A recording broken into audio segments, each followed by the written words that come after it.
আজকের মুভিটি হলো একটি অসাধারণ ব্যাংক ডাকাতির ঘটনা।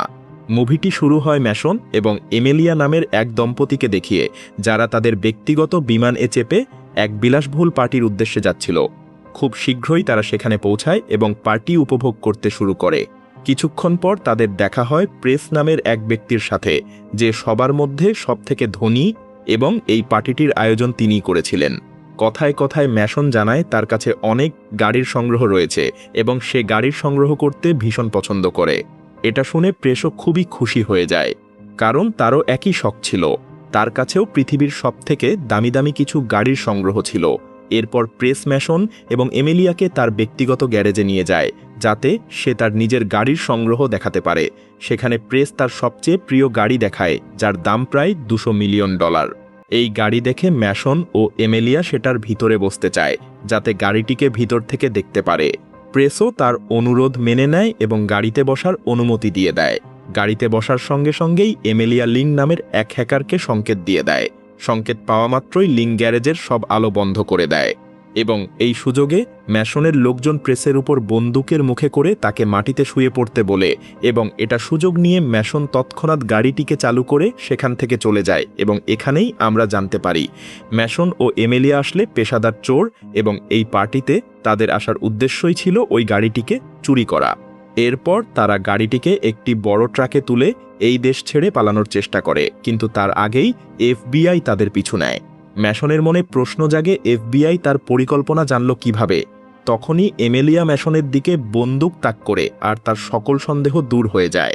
আসলে এমেলিয়া কোনো চোর নয়, বরং একজন এফবিআই এজেন্ট, এবং সে তার সাথে ভালোবাসার ভান করছিল শুধু ম্যাসনকে হাতে নাতে ধরার জন্য। ম্যাসনের মন ভেঙে যায়, কারণ সে এমেলিয়াকে সত্যিই ভালোবাসত।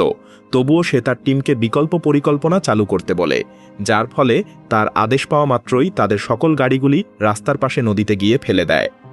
এতে তারা গাড়ি চুরি করতে না পারলেও এফবিআই এর হাত থেকে তারা বেঁচে যায়। এইভাবেই 3 মাস পরের দৃশ্য দেখানো হয়। ম্যাসন এখন চুরি ডাকাতি ছেড়ে শহরের বাইরে গা ঢাকা দিয়ে একটি সাধারণ জীবনযাপন করতে শুরু করেছে। একদিন তার ছোট ভাই শন এসে তাকে বলে যে সে একটি ব্যাংকে ডাকাতির পরিকল্পনা করেছে, তবে এই কাজে তার ম্যাসনের সাহায্যের দরকার।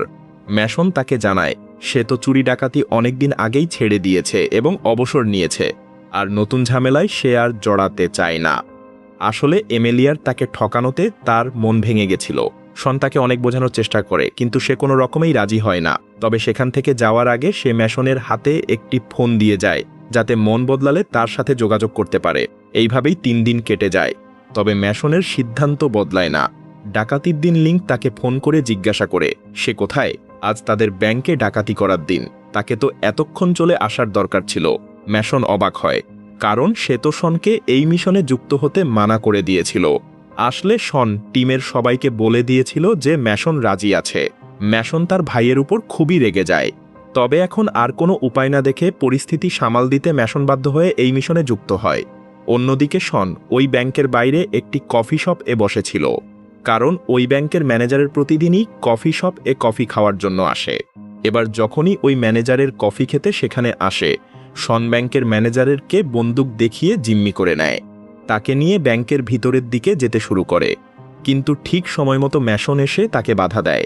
ম্যাসন তাকে জানায় এই পরিকল্পনা কোনো মতেই ঠিক নয়, এতে সকলেই মারা যাবে। তবে শন বলে এখন অনেকটাই দেরি হয়ে গেছে, টিম ইতিমধ্যে ব্যাংকের ভিতরে ঢুকে গেছে। ব্যাংকের ভিতরে যাওয়ার পর ম্যাসন দেখে ভিতরে সকলে ছদ্মবেশে গ্রাহক সেজেছিল। অন্যদিকে শন ম্যানেজারকে বন্দুক দেখিয়ে ভল্টোয়ের দরজা খুলতে বলে, কিন্তু ম্যানেজার চালাকি করে ব্যাংকের সতর্কবার্তা বাজিয়ে দেয়। সঙ্গে সঙ্গে ব্যাংকের সকল গার্ডেরা গুলি চালায়, কিন্তু ম্যাসনের টিম তাদের সহজেই শেষ করে ব্যাংকের সকল গ্রাহক এবং কর্মীদের জিম্মি বানিয়ে নেয়। ম্যাসন শনকে জিজ্ঞাসা করে আসলে তারা এই ব্যাংক থেকে কি চুরি করতে চায়। শন বলে তারা একটি লকারে ডাকাতি করার জন্য এসেছে, যেটা ইসাবেল ফেরো নামে এক মহিলার নামে রয়েছে। সেই লকারের মধ্যে একটি হার্ড ড্রাইভ রয়েছে, যার মধ্যে মিলিয়ন মিলিয়ন ডলারের ক্রিপ্টোকারেন্সি রয়েছে। এটা শোনার পর ম্যাসন ম্যানেজার কে নিয়ে লকার রুমে যায় এবং লকারটিকে খুলতে বলে, কিন্তু লকারটি খুলতে 2টি চাবি লাগে। একটি ব্যবস্থাপক এর কাছে আছে এবং আরেকটি ইজাবেল নামের ওই মহিলার কাছে, কিন্তু এদিকে শন দ্বিতীয় চাবিটির কথা জানতই না। সে ভালোভাবে না জানার পরেও তার টিম নিয়ে ব্যাংকে ডাকাতি করতে চলে এসেছে। এটা শোনার পর ম্যাসন তার উপর প্রচণ্ড রেগে যায়, কিন্তু তাদের কাছে লিংক নামে ওই হ্যাকার মেয়েটি ছিল। ম্যাসন তাকে লকার হ্যাক করে তার কোড বাইপাস করে সেটি খুলতে বলে, যার ফলে কিছুক্ষণের মধ্যেই সে লকারটিকে হ্যাক করে খুলে ফেলে। কিন্তু অবাক করার বিষয়, ভিতরে তারা কোনো হার্ড ড্রাইভ পায় না।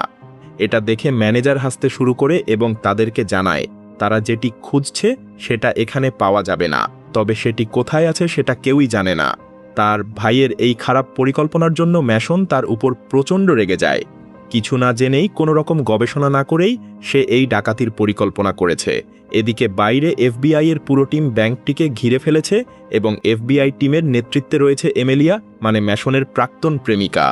এমেলিয়া ম্যাসনের টিমের সাথে যোগাযোগ করে, তবে লিংক তাকে নানান কথার মাধ্যমে ব্যস্ত রাখার চেষ্টা করছিল। কিন্তু এমেলিয়া এইসব বিষয় ভালোভাবেই জানত, তাই সে সরাসরি ম্যাসনের সঙ্গে কথা বলতে চায়। লিংক ম্যাসনকে জানায় এফবিআই তার সাথে কথা বলতে চায়। ম্যাসন শনকে ম্যানেজারের উপর নজর রাখতে বলে লিংকের কাছে পৌঁছায় ফোনে। যখন সে এমেলিয়া আওয়াজ শোনে তখন তার পুরনো দিনের সকল কথা মনে পড়ে যায়, কিন্তু এখন সে তার গার্লফ্রেন্ড নেই। এখন সে এফবিআই এর হয়ে কাজ করছে এবং তাদের ধরার জন্যই এখানে এসেছে। ম্যাসন তার সাথে নেগদিতে করতে শুরু করে। সে সরাসরি এমেলিয়াকে জানায় এফবিআই টিমকে তাদের থেকে 50 ফুট দূরে সরিয়ে রাখতে, নইলে সে সকল জিম্মিদের একে একে হত্যা করতে শুরু করবে। সে এমেলিয়াকে তাদের জন্য পিৎজা ও বিয়ার আনতে বলে, আর এটি সে নিজে হাতে ব্যাংকের ভিতরে নিয়ে আসবে যাতে তারা সামনাসামনি কথা বলতে পারে। এমেলিয়া আর কিছু না ভেবেই রাজি হয়ে যায়, তবে এর বদলে সে 2 জন জিম্মিকে ছাড়ার শর্ত দেয়। মেইসন তার এই শর্তে রাজি হয়ে যায়। এরপর মেইসন সকল জিম্মিদের ব্যাংকের উপরের হলঘরে নিয়ে যাওয়ার আদেশ দেয় এবং এমেলিয়ারও আসার অপেক্ষা করতে থাকে। কিছুক্ষণ পর এমেলিয়া খাবার নিয়ে আসে এবং সেগুলি নিয়ে ব্যাংকের ভিতরে প্রবেশ করে। এতদিন পর এমেলিয়াকে সামনাসামনি দেখে মেইসন খুবই খুশি হয় এবং পুরনো সেই ভালোবাসার কথা তার মনে পড়ে যায়। তবে এমেলিয়া তার এইসব কথায় গুরুত্ব দেয় না, তাকে তার টিম নিয়ে আত্মসমর্পণ করতে বলে। কিন্তু মেইসন তার কথায় রাজি হয় না এবং এমেলিয়াকে বাইরে বার করে দেয়। মেইসন সবাইকে খাবার দেওয়ার পর তার কথামত 2 জনকেই ছেড়ে দেয়, কিন্তু অন্যদিকে এমন একটা ঘটনা ঘটে যায় যেটা কেউই আশা করেনি। হঠাৎই ম্যানেটসন এর উপর আক্রমণ করে তার বন্দুক কেড়ে নিয়ে পালিয়ে যায়। মেইসন তাকে তাড়া করে এবং ব্যাংকের এদিক ওদিক পিছু করার পর অবশেষে ম্যানেজারকে ধরেও ফেলে। এরপর সে ম্যানেজারকে ইজাবেল সম্পর্কে জিজ্ঞাসাবাদ করতে শুরু করে। ম্যানেজার তাদেরকে জানায় ইজাবেল ফেরো কোনো সাধারণ মহিলা নয়, এই দেশের সবচেয়ে বড় গ্যাংস্টার আবেল স্ত্রী। সে খুবই ক্ষতিকর ও পাওয়ারফুল একজন ব্যক্তি। দেশের বড় বড় পলিটিশিয়ানদের সাথে তার পরিচয়। হয়তো ওই হার্ড ড্রাইভ ক্রিপ্টোকারেন্সির সাথে দেশের পলিটিশিয়ানদের সকল বেআইনি কাজের প্রমাণ থাকতে পারে, আর যদি ওই প্রমাণ মানুষের সামনে উঠে আসে তাহলে দেশের সরকার বিপদে পড়ে যাবে। ম্যানেজার তাদেরকে আরও জানায় হয়তো এই ব্যাংকের কোন গোপন ঘর রয়েছে যেখানে ওই হার্ড ড্রাইভ লুকিয়ে থাকতে পারে। যদিও বা এই সব কিছু জানার পরেও মেইসন ওই হার্ড ড্রাইভটিকে চুরি করার সিদ্ধান্ত নেয়, কারণ এই হার্ড ড্রাইভের মাধ্যমে তারা সরকারকে ব্ল্যাকমেইল করে এখান থেকে বেরোতে পারবে। হয়তো ওই হার্ড ড্রাইভ ক্রিপ্টোকারেন্সির সাথে দেশের পলিটিশিয়ানদের সকল বেআইনি কাজের প্রমাণ থাকতে পারে, আর যদি ওই প্রমাণ মানুষের সামনে উঠে আসে তাহলে দেশের সরকার বিপদে পড়ে যাবে। ম্যানেজার তাদেরকে আরও জানায় হয়তো এই ব্যাংকের কোনো গোপন ঘর রয়েছে যেখানে ওই হার্ড ড্রাইভ লুকিয়ে থাকতে পারে। যদিওবা এই সব কিছু জানার পরেও মেইসন ওই হার্ড ড্রাইভটিকে চুরি করার সিদ্ধান্ত নেয়, কারণ এই হার্ড ড্রাইভ এর মাধ্যমে তারা সরকারকে ব্ল্যাকমেইল করে এখান থেকে বেরোতে পারবে। এখন এটাই তাদের কাছে একমাত্র পথ।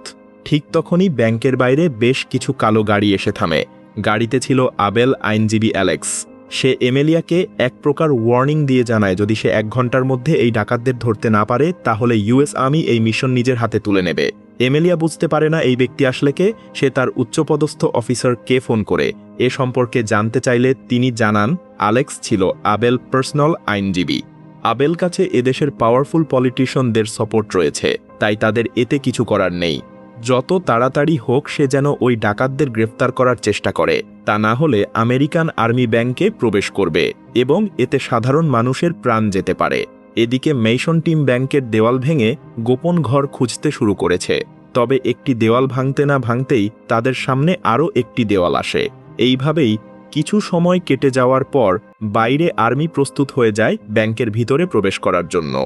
এটা দেখে এমেলিয়া মেইসনকে কল করে আত্মসমর্পণ করতে বলে, যদি একবার ইউএস আর্মি ব্যাংকের ভিতরে প্রবেশ করে তাহলে তাদের বাঁচা মুশকিল হয়ে পড়বে। তখনই মেইসনের মাথায় একটি বুদ্ধি আসে, মিডিয়াতে এই খবর ছড়িয়ে দাও যে আর্মি ব্যাংকে আক্রমণ করতে চলেছে। যদি একবার এই খবর মিডিয়াতে ছড়িয়ে পড়ে তাহলে ইউএস আর্মি কোনো রকম অ্যাকশন নিতে পারবে না। এমেলিয়া তাই করে। কিছুক্ষণের মধ্যেই ব্যাংকের বাইরে মিডিয়া এসে পৌঁছায়, যার ফলে এই খবর পুরো দেশে আগুনের মতো ছড়িয়ে যায়। এদিকে এফবিআই অফিসার এমেলিয়া উপর খুবই রেগেছিল, সে নাকি ডাকাতদের ধরতে ব্যর্থ হয়েছে। এই কারণেই তাকে এই মিশন থেকে তারা সরিয়ে দেয়। এরপর তারা সরাসরি ডাকাতদের সাথে যোগাযোগ করে এবং তাদেরকে সরাসরি ওয়ার্নিং দিয়ে জানায় যদি তারা 10 মিনিটের মধ্যে ব্যাংকের বাইরে তাদের কাছে আত্মসমর্পণ না করে তাহলে আর্মি ব্যাংকের ভিতরে প্রবেশ করবে। কিন্তু তখনই অবিশ্বাস্য একটি ঘটনা ঘটে। দেওয়াল ভাঙতে ভাঙতে সন এমন একটি রুমে গিয়ে পৌঁছায় যেখানে ব্যাংকের সকল ডেটা হার্ড ড্রাইভ স্টোর করা ছিল, এবং এখানেই তারা ইজাবেল ফেরো সেই হার্ড ড্রাইভটিও পায়। মেইসন লিংককে এটিকে হ্যাক করে খুলতে বলে, তবে লিংক তাকে জানায় এই সিকিউরিটি খুবই জটিল, এর জন্য বেশ কিছু সময় লাগতে পারে। কিন্তু তাদের হাতে আর সময় ছিল না, বাইরে ইউএস আর্মি ভিতরে ঢোকার জন্য প্রস্তুত ছিল। মেইসন একটি পরিকল্পনা করে, সে সময় বাঁচাতে জিম্মিদের ছেড়ে দিতে বলে। একে একে তার টিম সকল জিম্মিদের ছেড়ে দিতে শুরু করে যাতে লিংক হ্যাক করতে আরও বেশি সময় পেয়ে যায়। সব জিম্মিদের ছেড়ে দেওয়ার পর সেই ব্যাংকের ম্যানেজারকেও ছেড়ে দেওয়া হয়। মেইসন তার টিমকেও একে একে আত্মসমর্পণ করতে বলে। এরপর একে একে তার টিমও সারেন্ডার করে।